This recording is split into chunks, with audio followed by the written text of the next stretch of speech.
guys, and welcome back. Welcome back to Dylan's Little Hobbies. And you know what? Today's the day. Today's the day I finally get back to my ins and outs of fish keeping series.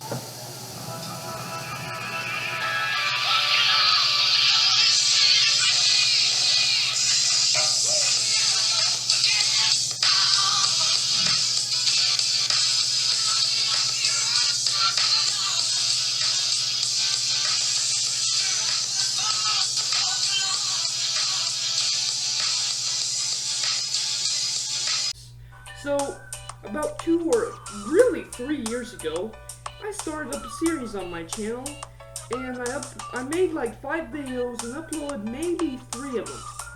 No, I know I uploaded 3 of them. 2 of them I somehow lost. And you know what? For some reason, I never got back into doing it. Never. And it was going to be basically my take on how to keep fish. I mean, I know there's tons of series out there on how to keep fish, but I want to do it from my point of view. I want to really go in depth and explain why we do certain things in the aquarium hobby and why they benefit your fish. And what's really funny about that is then I started doing anime and Star Wars and a whole bunch of other stuff. That was a whole lot of fun. None of my videos were planned. I just made them, upload them, made them, upload them. That's not what I'm doing this year. This year is my year. This year is 2020. And I am scheduling my videos. I'm scheduling when I do my videos. And I'm having a lot of fun with it. But one series that I want to get back into, one series that I really want to do is the ins and outs of fish keeping. I mean, I have fish. Why wouldn't I tell you guys how to keep fish? How to keep them successfully. So in today's video, we are going to do that. We are going to go with episode 4. Now, there'll be a card up here or at the end of this video. You'll see a playlist called The Ins and Outs of Fish Keeping. And you guys can go ahead and click that and watch the first 3 episodes of this series. With that said, the first 3 episodes, I don't have a mic set up, so sounds a little bit bad. The quality's a little bit bad there. It's a lot better with this mic, so from episode 4 and forward, the mic is going to be, good sound and stuff like that. I don't even know why I'm rambling now. But with all of that out of the way, let's go ahead and talk about episode 4. Episode 4 of Ins and Outs of Fish Keeping is going to be water changes. Why do we do water changes? Now, I know you're going to be like, oh, well, obviously we do water changes to get rid of the fish poo, duh. But there are a lot of people that really don't understand that, and that's what this video is supposed to be really for. People actually think, well, I have an aquarium filter. All I have to do is clean the filter out, maybe fill up the rest of the tank with water. And they don't even know how to fill up the rest of the tank. They don't even know that they need to use dechlorinator. They don't even know that the filter alone isn't going to be the only thing you have to clean. And that's what this video is going to be for. So, I ask again, why do we do water changes? I mean, nature doesn't do water changes, right? You don't see the ocean going through water changes, and again, I talked about this, I think, in episode 2. When it comes to nature has its own way of doing things.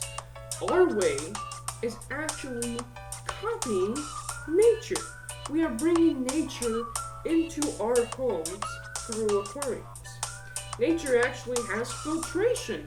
Filtration is plants, and I talked about that in episode 2. And nature also has currents, and the currents pull water away, pull waste away from the fish. No fish in nature is going to be seen in its own fish waste. Believe it or not, there will be maybe 1,000,000 gallons per centimeter of fish. The waste is never going to become a problem because that waste also gets fed into plants and grows, and they create more oxygen for the fish. Fish are never staying in their own waste, whereas in a fish tank, if you really think about it, they're staying in their own waste. They're staying in their own poo and pee. A lot of people do this. I don't like it, but a lot of people do this 1 inch per gallon rule. And I'm telling you, in nature, it's 1 centimeter per gallon rule, if not more than that. Fish aren't really made to be put in a box, guys. That's just the fact. And if you want to keep them properly, you gotta keep that box clean. It's very important. Very important. Now, you'll say, no, I'm doing water changes. Why are my fish dying? They're not sitting in their own waste. Yeah, they are. Sometimes people need to do more water changes on their system than they actually think. Some people actually might be able to get away doing less water changes if you have aquarium plants. Generally, the rule of thumb is you want to do at least a weekly water change. Now, I actually have aquarium plants and I'm trying to get them to grow, so I go every 2 weeks. But to be honest with you, if you do more than once a week, pat yourself on the back, because that's really important. Now, does that mean you should do water changes every single day? And the simple answer is no, because unlike in nature is pretty much always balancing itself. In the aquarium, if you do water changes every single day and you are messing with every single inch of the tank every single day, then you're not keeping balance in your aquarium. But at the same time, you still want to do water changes to make sure when the tank starts getting unbalanced, you can reset to that balanced state. And that's the key to keeping fish, isn't it? We are keeping water. We're not keeping fish, we are keeping water. We are keeping the water stable and balanced. That's like the whole key to fish keeping.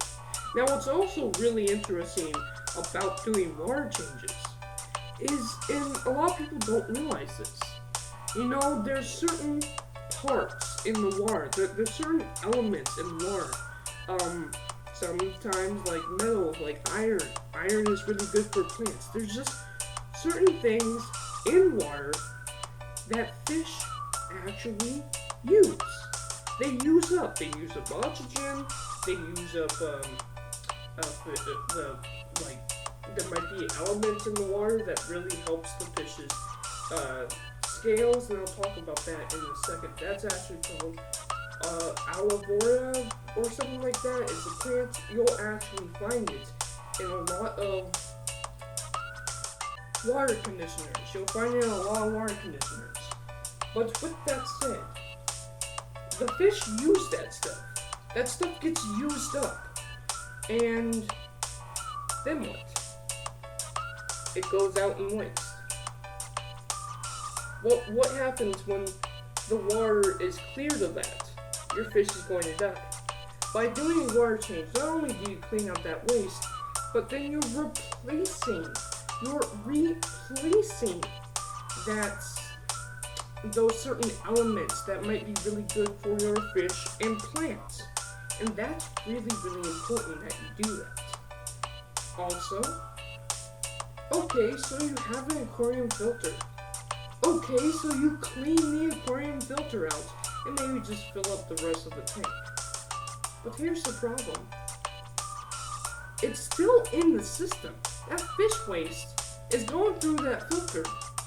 Yes, it's being caught in the filter, but it's still sitting there. And even if you clean that stuff out, What about the stuff that's actually in the tank? What about the stuff that didn't get picked up by the filter? You could have a 10-gallon tank with a 100-gallon filter. And guess what? It's not going to make a difference.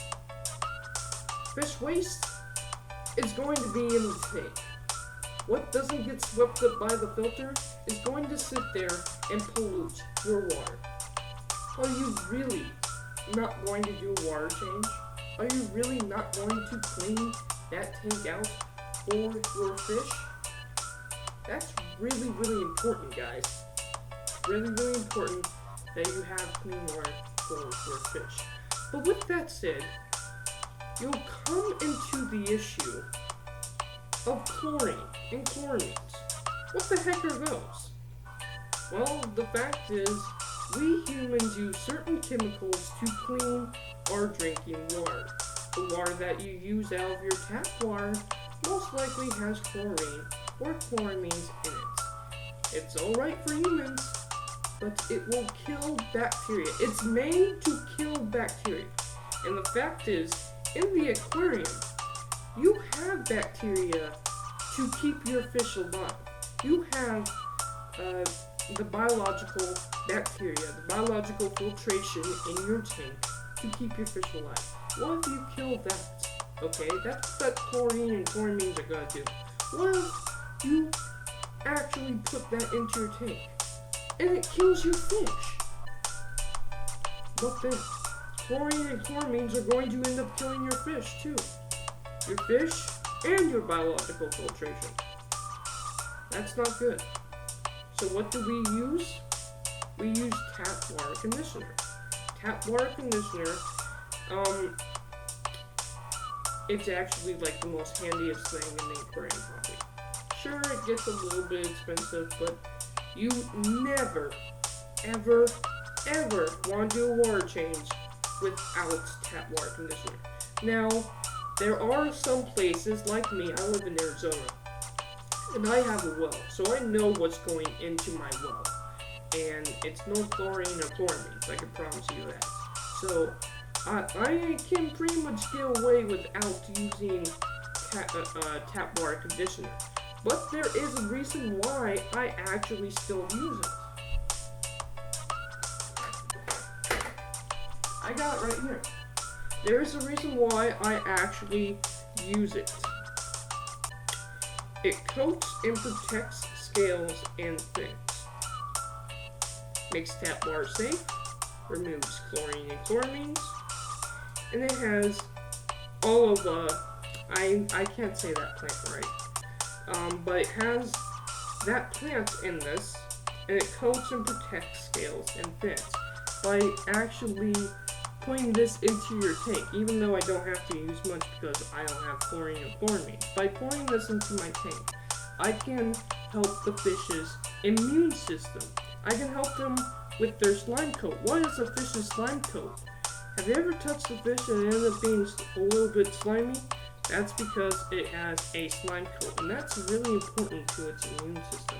That slime coat, yes, boogers, that slime coat on the edge of the fish is actually going to keep it safe from pathogens that might be in your water. And that's another reason why you want to do water changes, is to replace some of that. Some of the elements in the water that helps the fishes create that, you want to replace that for the fish. And you might have a chance to get rid of that pathogen that was trying to kill your fish too. So there's that. And you'll notice that while I did a water change, I didn't clean the filter. Here's a really good fact. If you're going to clean your tank, and you're going to clean your tank thoroughly, then you're basically killing the bacteria in that tank. It's okay. You have the bacteria in the filter. But what if you clean that too? If you clean both at the same time, you're killing all that bacteria in your tank. Don't clean them at the same time. What you want to do is, about once a month, clean the filter out. And when you do that, do a maybe 50% water change, but when you do the water change, don't thoroughly go throughout your tank. Just drain the water, and fill it back up. That's all you gotta do. Don't forget your dechlorinator with that as well. But when you're cleaning the tank, and you're going through it thoroughly like I am here, don't clean your filter out as well, because you're just going to be killing off all of that bacteria. That's really important.